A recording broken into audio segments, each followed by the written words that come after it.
Dentro de las artritis, habíamos dicho que existen las artritis metabólicas. La más conocida es lo que se llama gota.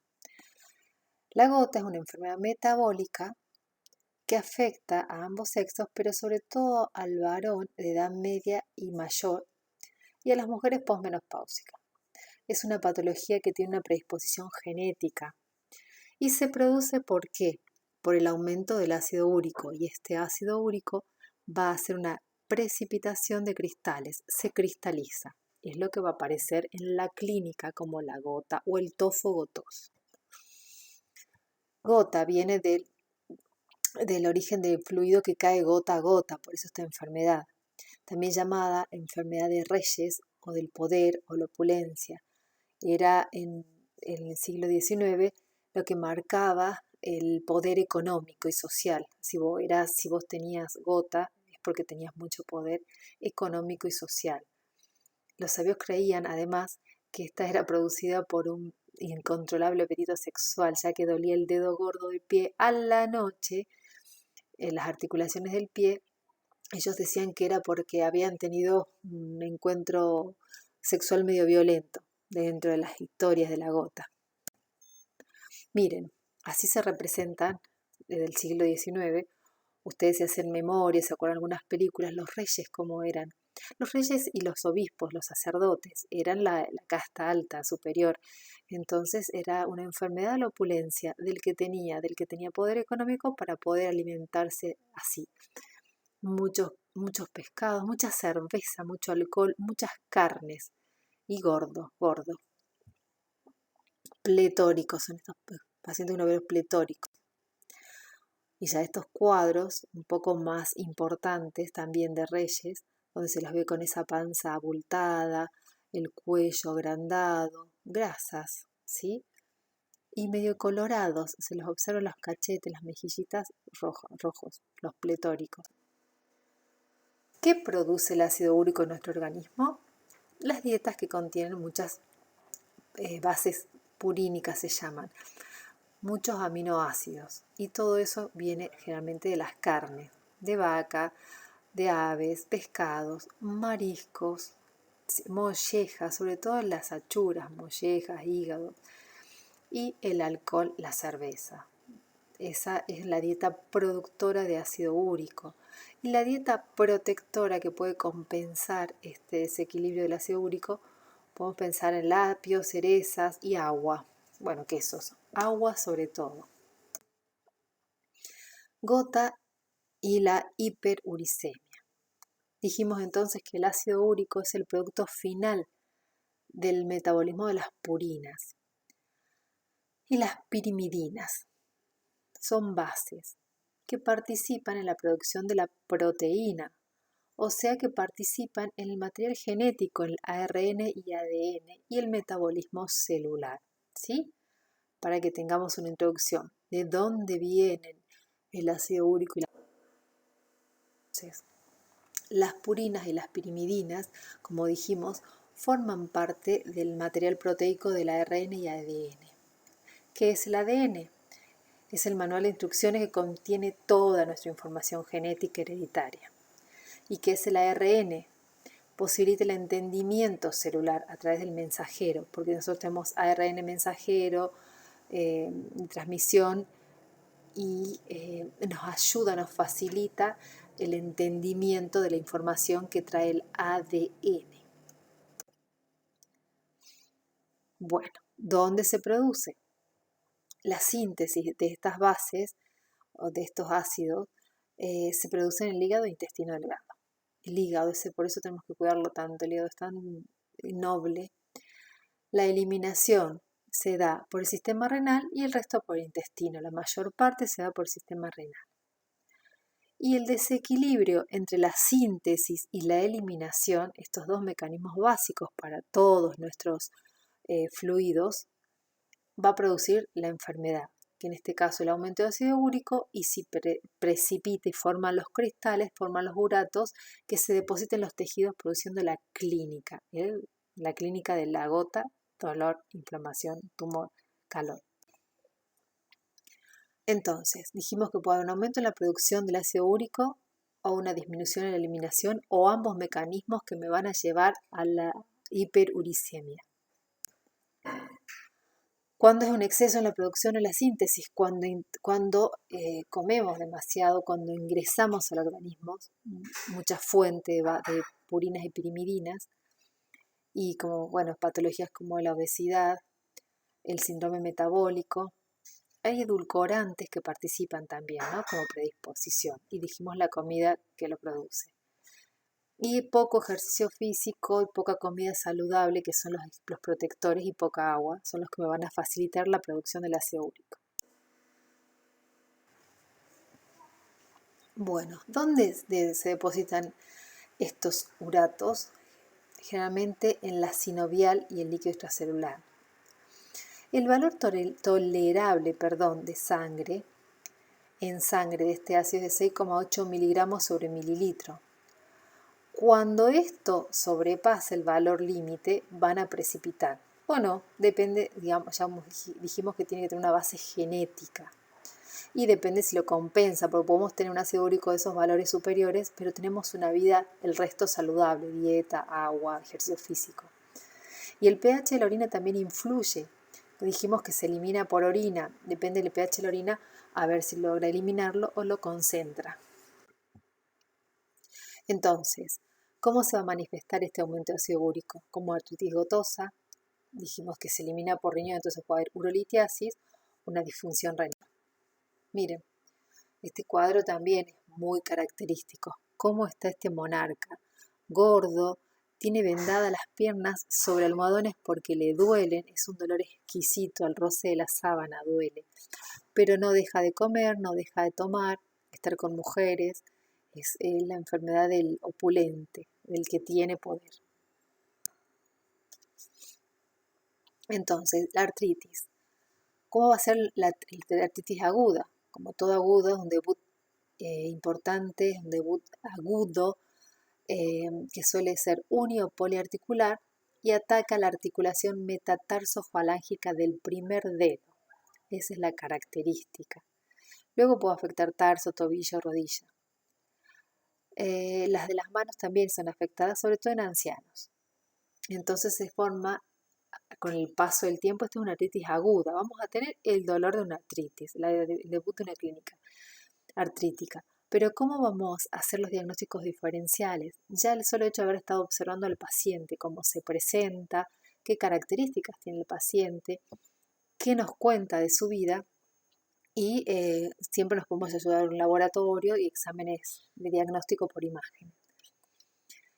Los tofos gotosos en las articulaciones. Ya es la parte crónica, son depósitos de estos cristales que dijimos en las sinoviales, cartílagos y tendones. Es cuando el ácido úrico es crónico, ya no es la artritis aguda.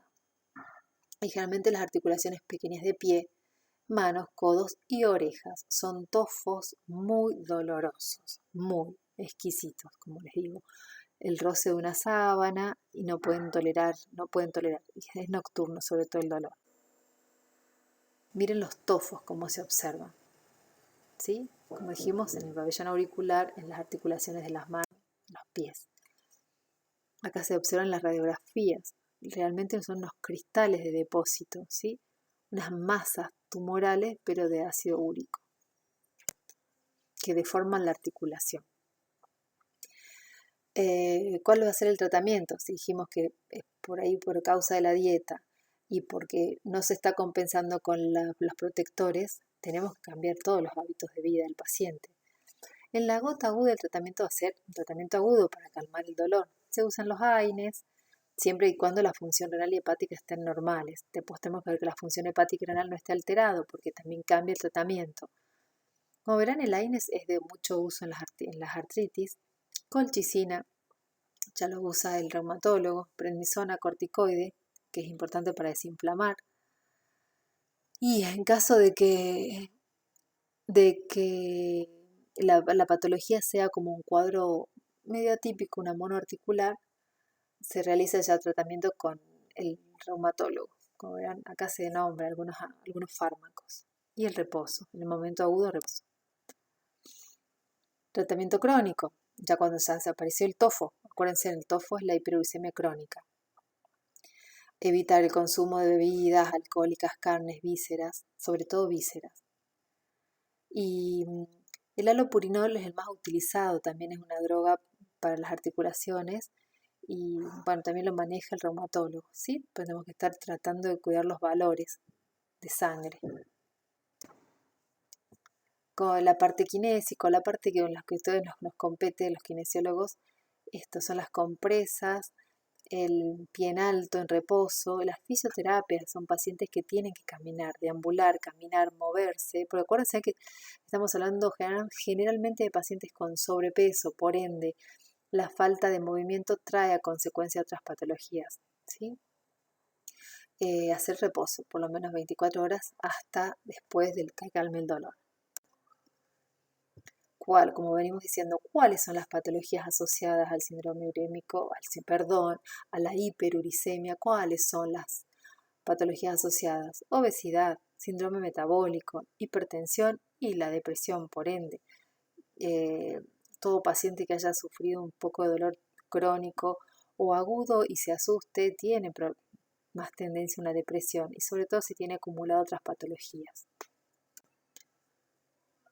Como dijimos, está dentro de las patologías seronegativas, pero es una artritis metabólica.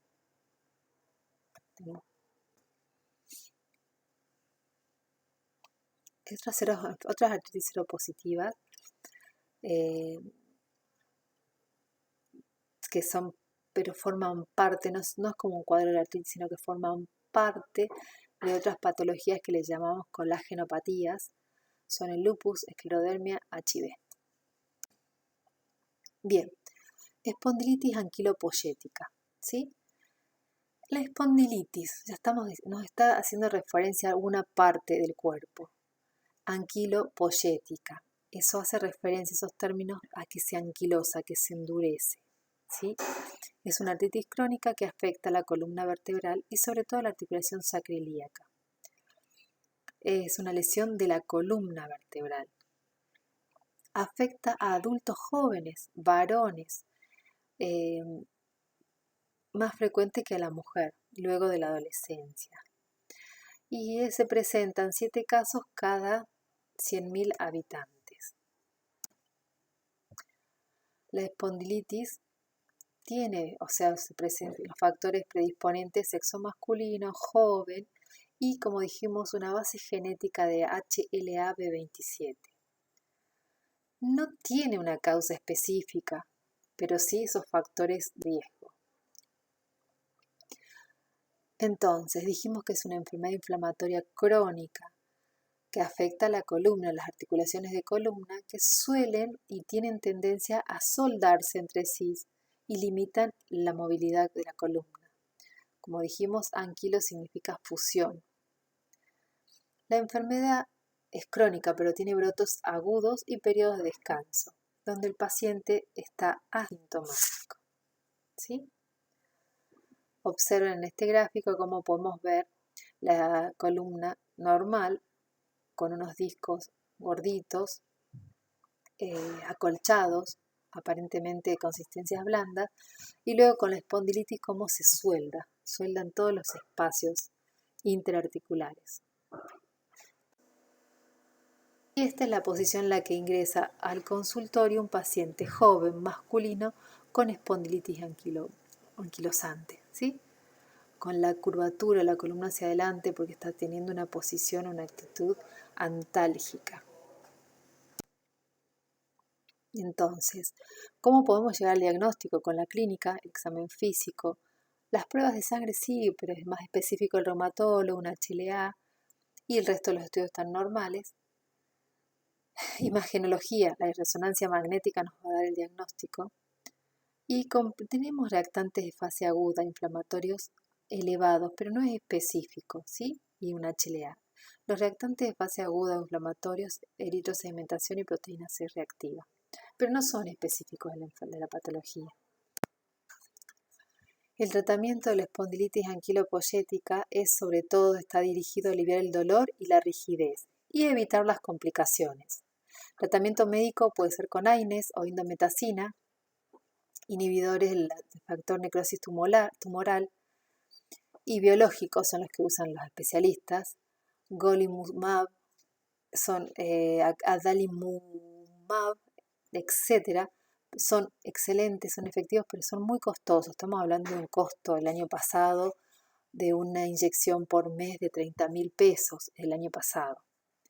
Y el tratamiento kinésico es realizar movimientos de amplitud y estiramiento sobre todo para corregir posturas y aliviar los dolores. Acuérdense, el kinésico es en forma constante, permanente. Son pacientes que si pueden se construyen su pileta para estar el año redondo haciendo ejercicios y no tener la gravedad en contra, para estirar la espalda. Bueno, son temas interesantes, entonces espero que les hayan gustado y ya saben, cualquier cosa me preguntan, chicos.